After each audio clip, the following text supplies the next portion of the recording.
My ex told everyone I hit her when I broke up with her, so I released our texts and the world turned on her overnight.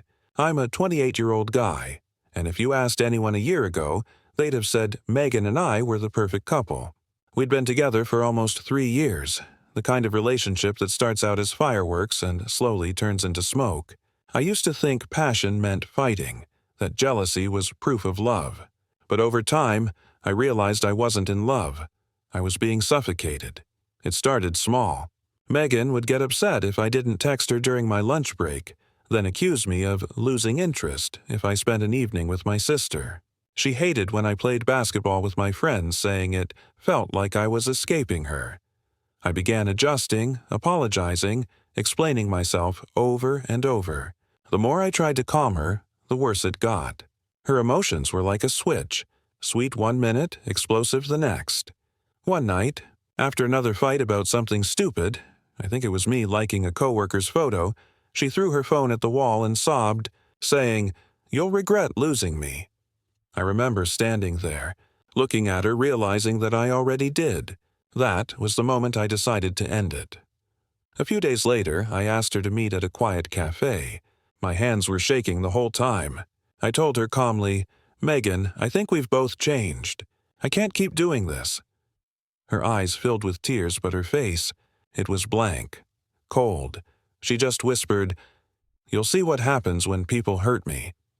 I left thinking it was just anger talking, that she'd eventually move on. I didn't know that one sentence was a promise. Within a week, she'd turn my entire world upside down, and I wouldn't even see it coming. It started with a text from my coworker, Jenna. "Hey, are you okay? I saw what Megan posted. Please tell me it's not true." I remember staring at the message, confused.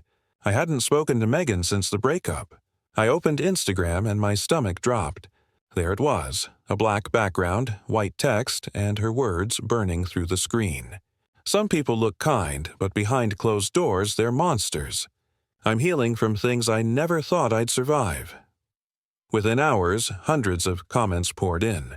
Her friends wrote things like, "You're so brave for speaking out," and "Men like that deserve to rot." She didn't mention my name, but she didn't have to. Everyone in our circle knew who she meant.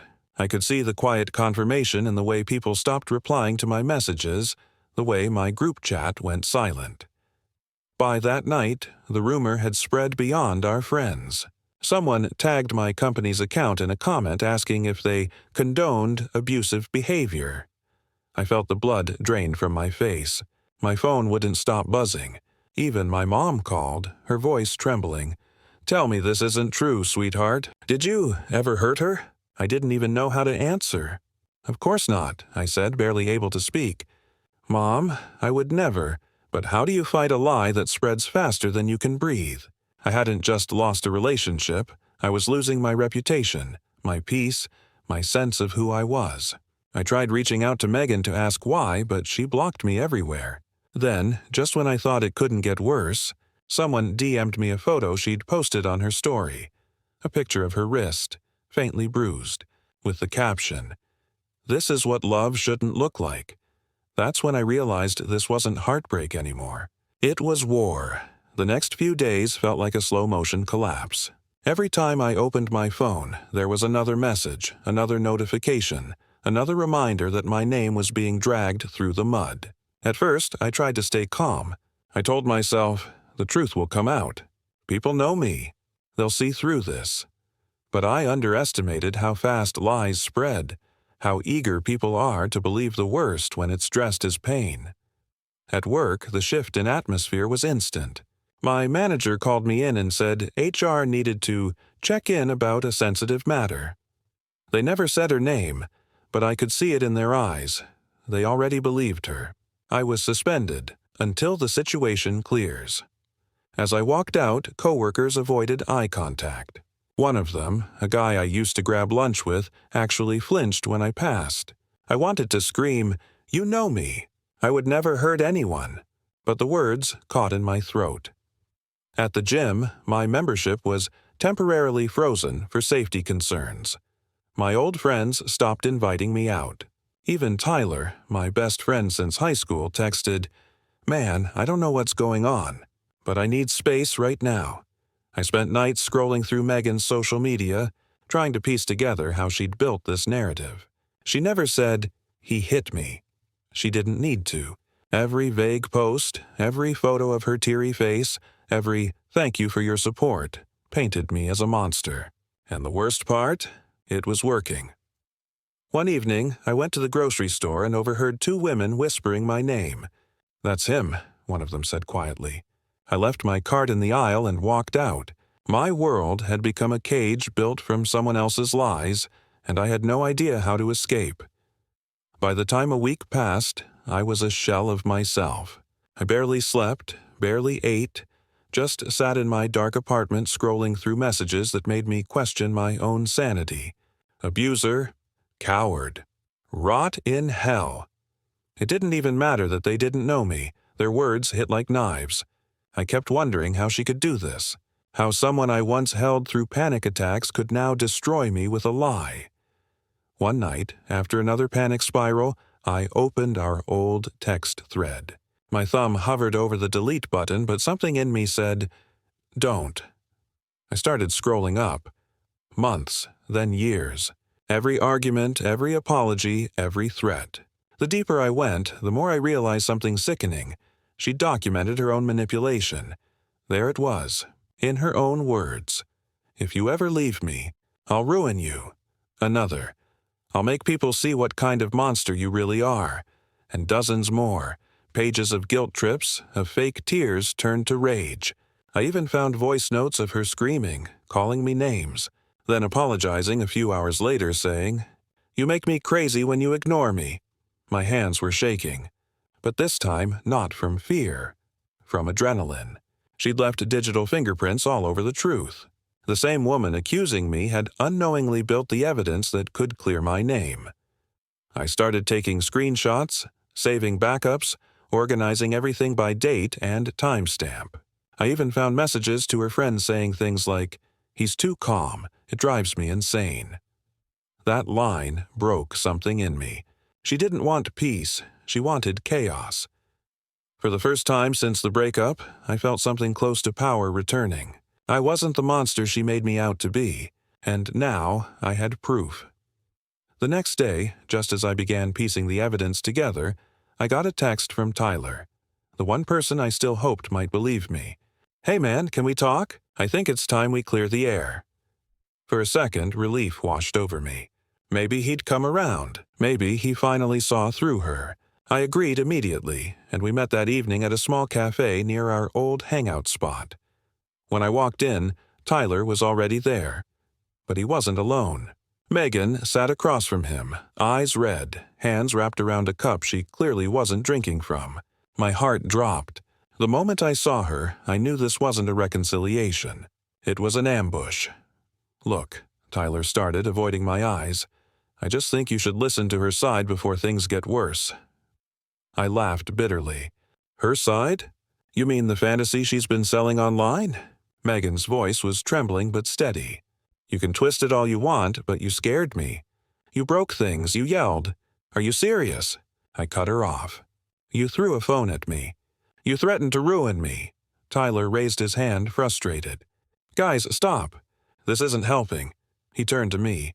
"I've known you forever, man, but if she says she was scared, I can't just ignore that." That line gutted me more than anything she could have said. I realized she didn't just take my reputation. She took my best friend, too. Megan sniffled softly and whispered, "I just want peace." I stood up, trembling, my voice low but shaking with anger. "Peace isn't what you want, Megan. You want control." Then I walked out, leaving them both in silence. That night, I sat in my car for hours, staring at my phone, wondering how someone could twist love into something this cruel. I'd lost my job, my friends, and now my best friend. All I had left was the truth, and soon I planned to use it. A few days later, I got a letter that made my stomach drop. It wasn't from Megan. It was from the police. A non-criminal domestic report had been filed under my name. My hands trembled as I read it. Megan hadn't just smeared me online, she'd made it official. It wasn't an arrest warrant, but it was on record. My name, my address, her statement claiming I was emotionally and physically abusive. When the officer called for a routine interview, I sat in that sterile room trying to hold myself together. He wasn't hostile, just cautious. "We're not charging you," he said, but she came in very distraught. "Said she was scared you might hurt her if she blocked you." I stared at him in disbelief. "I haven't spoken to her in weeks. She blocked me." He just sighed. "We get stories like this all the time." After I left, rage hit like fire in my chest. She'd weaponized the system, turned my silence into guilt. The rumors started again, stronger this time. Her family called my boss, demanding they do something. My landlord even asked if everything was okay at home. That night, just as I felt completely trapped, I got a message request on Instagram from an account I didn't recognize. The profile photo was of a girl I vaguely remembered from Megan's friend group. The message read, "Hey, I probably shouldn't be telling you this, but Megan's lying. She's bragging about it in our group chat. She even posted pictures of the fake bruises before she uploaded them." My breath caught. I replied instantly, "Can you prove it?" Within minutes, she sent screenshots. Megan applying makeup to her arm, writing, "Should I go darker or keep it subtle?" My hands were shaking again, but this time it wasn't from fear. It was the beginning of a shift. The storm she started was about to turn back on her. The next evening, I met the girl who'd messaged me. Her name was Lacey. We met at a crowded diner off Main Street, the kind of place where the noise made it feel safe to talk. She looked nervous, glancing around as if someone might see us. "I'm not doing this for you," she said quietly. "I'm doing it because what she's doing is wrong." She slid her phone across the table. I scrolled through message after message. Megan laughing about her performance, sending selfies of fake bruises, bragging about how everyone's eating out of her hand. There were even videos of her rehearsing fake crying in front of a mirror. Every word, every frame, every timestamp was damning. My heart pounded as I whispered, "You just saved my life." Lacey nodded, looking uneasy. "Be careful. She's not just lying, she's obsessed. She said ruining you is her closure." That night I printed everything. Screenshots, texts, photos, voice notes. I organized them into folders by date. I even wrote a summary timeline to make it easier to follow. When I was done, I stared at the mountain of evidence spread across my table. Months of manipulation turned into cold, undeniable proof. I called a lawyer the next morning. He listened patiently as I explained, then said something that stuck with me. "Don't post it yet. Wait for her to go too far. Let her bury herself deeper." His voice was calm, deliberate. "Once you release this, there's no going back." So I waited. I let her think she'd won. Meanwhile, she kept posting vague messages about standing up to abuse. I kept saving them all, each one another nail in her coffin. For the first time since this nightmare began, I felt the balance shift. Not because I wanted revenge, but because I finally had truth on my side. It happened 2 weeks later, at a mutual friend's birthday party, the first social event I'd gone to in months. I almost didn't go. My anxiety was still raw, but I was tired of hiding. When I arrived, conversations stopped. Some people smiled politely, others looked away. I tried to stay calm, keep to myself, just enjoy the night. But then I saw her, Megan, standing near the bar, laughing, acting like nothing had ever happened. She spotted me and froze for a moment, then smiled. That same rehearsed, innocent smile she used to use when she wanted to look like the victim. Whispers started immediately. I could feel eyes burning into me. My stomach twisted, but I stood my ground. About an hour in, she made her move. She walked right up to me, tears already glistening in her eyes. "You shouldn't be here," she said softly, loud enough for people around us to hear. "You really think you can just show up after what you did?" The room went silent. My chest felt tight, my pulse pounding. For months I'd swallowed my anger, stayed quiet, but something in me snapped. I took a deep breath and said calmly, "If you're going to accuse me, Megan, then show them the proof. Show everyone the texts, the screenshots, everything." Her expression faltered for the first time. A few people looked confused, whispering to each other. You know what you did," she stammered. "I don't need to prove anything." I stepped closer, still steady. "Then I will." She turned pale. For the first time, I saw fear instead of power in her eyes. I didn't need to raise my voice. The truth had already landed. I left before she could respond, and as I walked out, I heard someone whisper, "Wait, what texts?" That night, I knew what had to come next. It was time to end her performance for good. That night, I didn't sleep. I sat at my desk surrounded by piles of screenshots, recordings, and printouts. Months of torment laid out in black and white. Every word she'd said, every lie she'd crafted, every fake bruise she'd painted was right there. My hands hovered over my keyboard as I opened Reddit. I'd seen other people post their stories before. Victims, survivors, people desperate to clear their names. And now it was my turn. I started typing, every sentence shaking with adrenaline and truth. I wasn't dramatic or bitter. I just wrote the facts. The breakup, the accusations, the manipulation, the proof. I attached screenshots, blurred her face and name, but left just enough that anyone who knew us could recognize the pattern. At the end I wrote, "I never hit her. Here's the truth." When I hit post, I sat back and stared at the screen. For a minute, nothing happened. Then the comments started. 10, 20, 100. By the time I checked an hour later, it was at the top of the subreddit. Thousands of people were reading, dissecting, analyzing. Some didn't believe me at first. But then others started checking timestamps, comparing posts she'd made, cross-referencing her Instagram captions. The puzzle fit perfectly. By morning, it had exploded. Screenshots of my post spread to Twitter, TikTok, even news forums. People called her out for lying, for weaponizing false accusations. Some of her own friends commented, confirming everything, that she'd bragged about teaching me a lesson. I watched it unfold in stunned silence.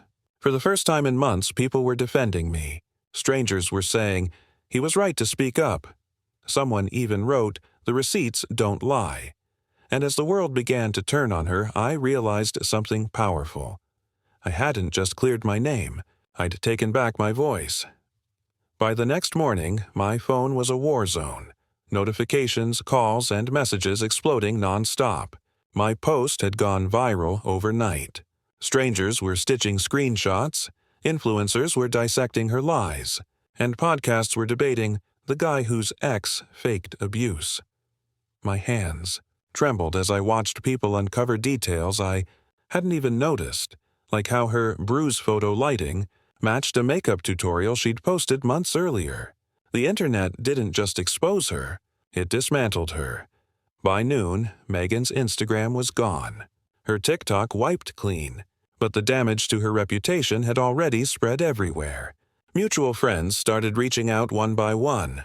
Jenna, my coworker, messaged me. "I'm so sorry. I believed her. I feel sick." Even Tyler called, his voice shaking. "Man, I didn't know. She showed me fake texts. I swear, I thought." I cut him off gently. "You don't owe me an apology. Just learn from it." That evening, I got a call from an unknown number. It was someone from Megan's company's HR department. They'd seen the viral thread. "We've handled the matter internally," they said carefully. I didn't ask what that meant, but her silence online said enough. The victory felt strange. Quiet, heavy, almost sad. I'd waited so long for this moment, but it didn't feel triumphant. It felt like walking through ashes after a fire. She'd tried to ruin my life, and in the end, she'd ruined her own. Still, when I looked at the post again, the one that saved me, I felt something deep in my chest ease for the first time. The comments were still pouring in. "Stay strong, man. You did the right thing. This is why evidence matters."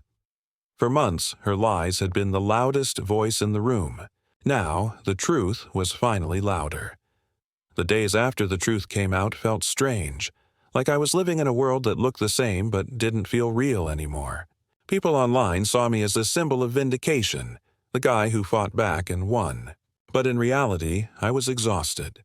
My name was cleared, yes, but something inside me still felt fractured, like I'd been hollowed out and left echoing with all the words I couldn't forget. I stopped checking comments after a while.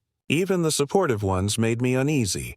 Every time someone said, "You're a hero," I thought about the nights I cried alone in the dark, convinced my life was over. I wasn't a hero. I was just a guy trying to survive a lie. Therapy became my anchor. My therapist said something that stuck with me. Trauma doesn't disappear when justice is served. It lingers until you decide to stop feeding it. I realized how much I'd been feeding it. Reading old messages, replaying her voice in my head, imagining what I'd say if she ever apologized. But none of that brought peace. It only kept her alive in my mind. I started rebuilding my life, one quiet day at a time. I found a new job at a smaller company where no one knew my story. I joined a hiking group, forced myself to meet people again. Some days, I'd catch myself smiling and almost feel guilty for it. Then I'd remind myself, I earned this peace. But even with healing, there was a part of me that still flinched when my phone buzzed. That fear, that tiny sting of, what if it's her again? It lingered. I didn't know then that she would reach out one last time, and that final message would test everything I'd learned about forgiveness. It came on a quiet Sunday morning. An email from an address I didn't recognize. The subject line was simple. I'm sorry. I knew it was her before I even opened it. For a long moment, I just stared at the screen, feeling that old familiar chill crawl up my spine. Against my better judgment, I clicked. The message was long. Megan wrote about how she'd lost herself, how she'd been mentally unwell, and that her lies had gotten out of control. She said she never meant to destroy me, that she only wanted me to feel the pain she felt. She claimed she'd lost her job, her friends, even her family's trust. At the end, she wrote, I hope someday you can forgive me. I sat there in silence, reading those words over and over. There was a time when I would have answered, when I would have tried to understand her, to find some kind of closure, but not anymore. I'd spent months trying to survive the wreckage she caused. I didn't owe her peace, not after she stole mine, so I didn't reply. Instead, I archived the email and went for a walk. The sky was overcast, the air sharp with that pre-rain smell. I remember standing there, feeling the wind on my face and realizing that for the first time in months, I wasn't angry. I wasn't scared. I was free. That night, I posted one final update online. Not to gloat, not to reopen wounds, but to close them. Silence is sometimes the best revenge, I wrote. And peace is the loudest justice. Since then, I've moved to a new city. New job, new start. Sometimes people recognize my story online and message me, saying it gave them courage to speak up. And every time I read those words, I think, maybe that was the point. To lose everything, just to finally find myself again.